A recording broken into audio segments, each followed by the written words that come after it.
Sky, aka Trigger Ranking. Y'all already know what it is, Trigger Man. Hey, about to do this Poetic Flacco video. I just popped out, but I'm popping back in, and we're gonna restart it. So we talking about Adam 22 gets revenge on Aaron the Plumber. It looks like Adam 22 finally got his revenge on his arch nemesis, Aaron the Plumber. His revenge against Aaron came via an interview with his ex-girlfriend, Vendetta. Adam came to this interview with straight vengeance. Usually guests get asked about themselves, asked about their history, what they do for a living, things about themselves, interesting facts. That's why I tell folks, never let nobody know who your girl is. No, never let nobody know who your woman is, bro, for real. During this interview, I don't think Adam asked her one question about herself. This was strictly about getting at Aaron the Plumber and embarrassing him. Usually it's just the internet game. Gives women doing tell-all interviews on ex-boyfriends they used to date that are popular or have clout. I usually consider it clout chasing. I think it's effed up. But in this situation, I can't really be mad at her. I can't really, say anything bad about her because Aaron the Plumber has done a lot of exposing in this relationship. Aaron the Plumber has exposed this chick on several occasions. Aaron the Plumber has released career damaging information about this chick on multiple occasions. So if this is her get back against him, I can't really call it cloud chasing. I gotta call it get back. Relationship ever get abusive? Do you ever end up smacking her around or anything? He never smacked me around, but we tussled. Okay. So it's attempted domestic violence, but then you're fighting back enough that it just becomes a full-on scrap. Nasty work, man. Nasty work. Adam really hates this dude, man. For the chick to say, he never put his hands on me. We maybe tussled a little bit. Then Adam come back and say attempted domestic violence, bro. There's no such thing as attempted domestic violence, bro. You either beat the bid or you didn't beat the bid, right? This is not murder, right? Attempted murder is I shot at you, I just didn't kill you. What is attempted domestic violence? You either hit the bid or you didn't hit the bid.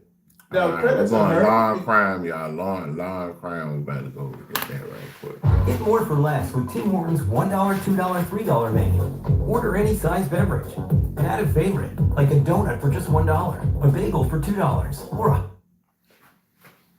Did we just find out who maybe testified in front of a reported grand jury hearing evidence in the Celeste Rivas Hernandez David case? And if this turns out to be true, this is someone very connected to the romantic homicide singer. Let's discuss. Welcome to Sidebar, presented by Law and Crime. I'm Jesse Weber. Now, I have to say this real quick. If you're putting things out on social media, if you're in the content... We are reacting to Law and Crime, and we talk about the whole David thing.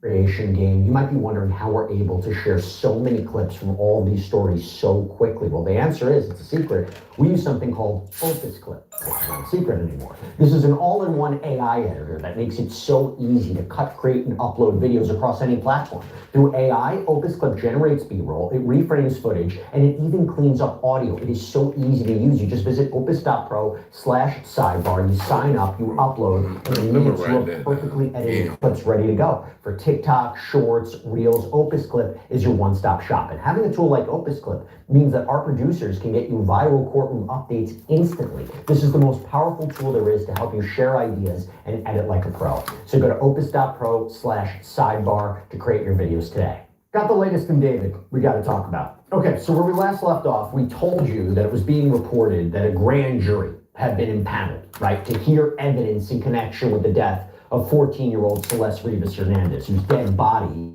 was found in the trunk of a Tesla that was registered to the romantic homicide singer back in September out in LA. Now, there have been no arrests in connection with this case. There have been no charges. It was reported that David is being considered a suspect by the LAPD. But look, we can't even 100% confirm that a grand jury is in fact hearing evidence because grand juries are secret. They're supposed to be secret. It's not going to be confirmed by authorities.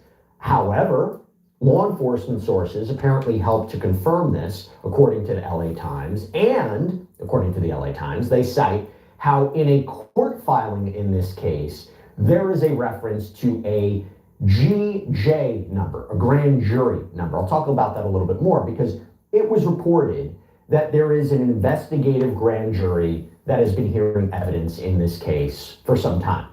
Now, an investigative grand jury, if that's actually what this is different than what you might think. If this is true, an investigative grand jury doesn't issue indictments, formal charges. They can recommend charges. They can help with issuing subpoenas for witnesses.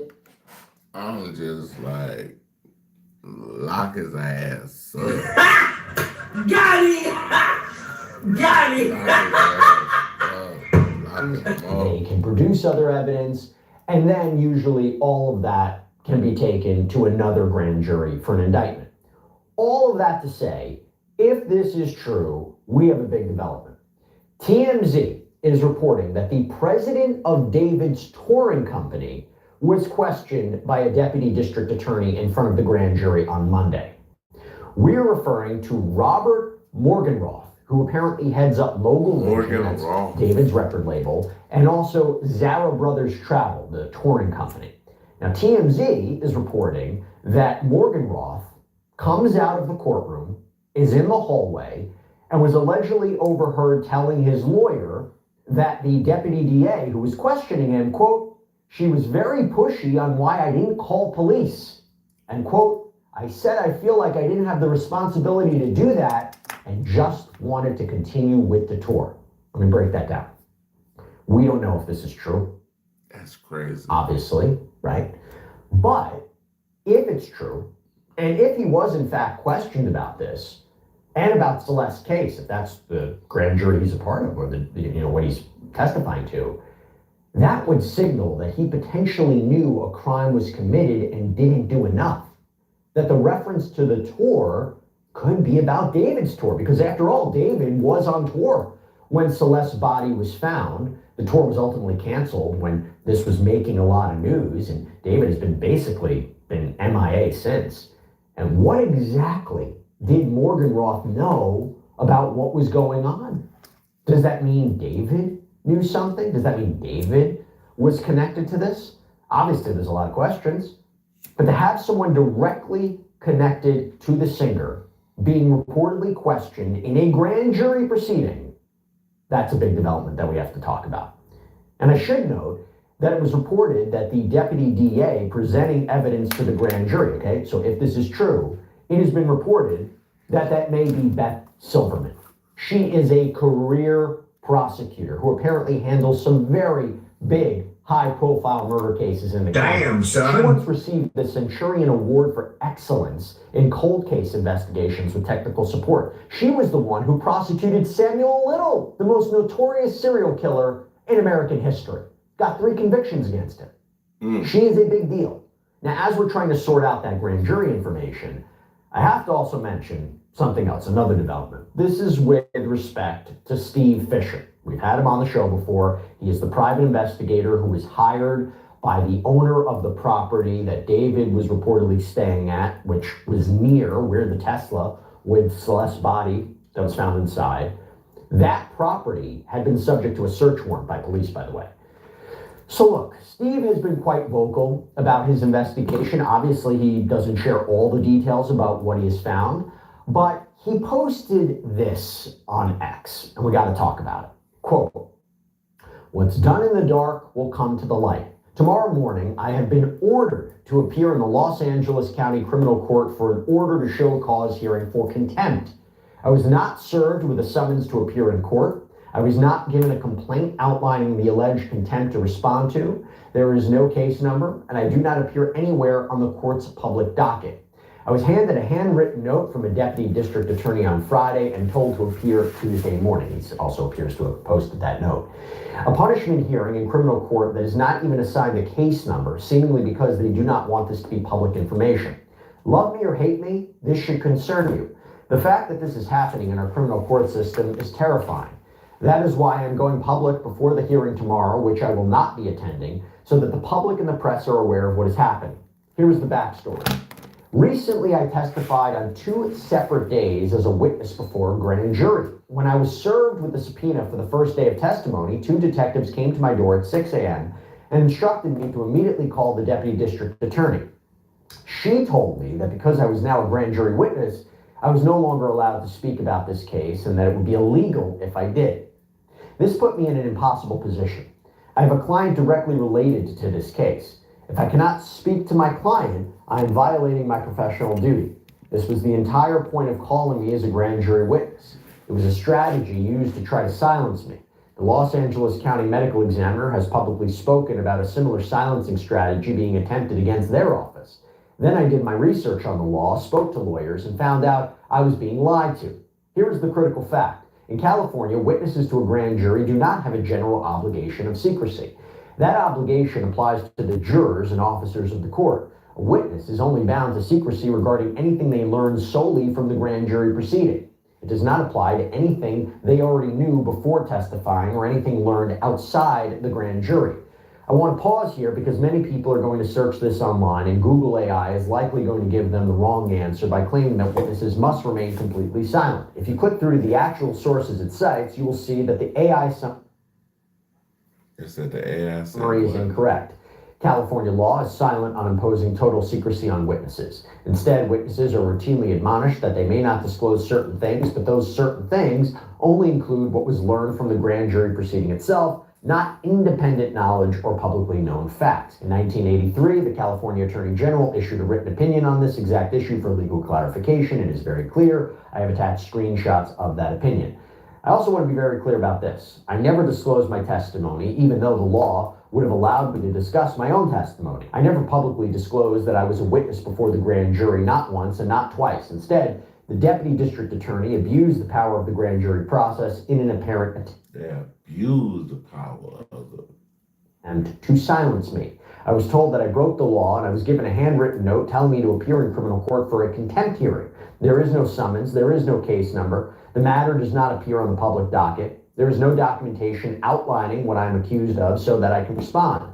I was also told that if I left town, I had to be back by Tuesday morning. I wrote a detailed letter to both the judge and the deputy district attorney explaining my position.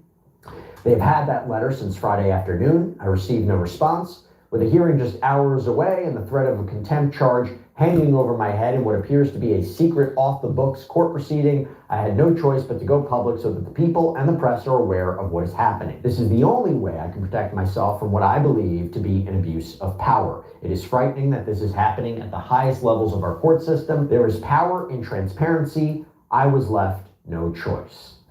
So you can read between the lines and make a very strong argument that he's talking about the Celeste Rivas Hernandez case. We don't know for sure. Look, there is a lot we do not know about what is going on, partly because, and this is something that seemed to have been referenced by Steve Fisher, the medical examiner. The medical examiner, we reported this before, received a court order that was sought by the LAPD to place a security hold on any information being released from the ME's office. So no records or cause or manner of death information can be released to the public about Celeste. And as I mentioned before, the LA Times apparently reviewed this court petition seeking the security hold that makes reference to a grand jury number, or seemingly a grand jury number, hence why they're reporting it's possible a grand jury has been convened here. And I will also say, the Robbery Homicide Division of the LAPD released a statement at the end of last month that said the following, quote, the Los Angeles Police Department... Hey, y'all, can be in the Karma Cafe. I want y'all to like, subscribe, share, hit notification piece.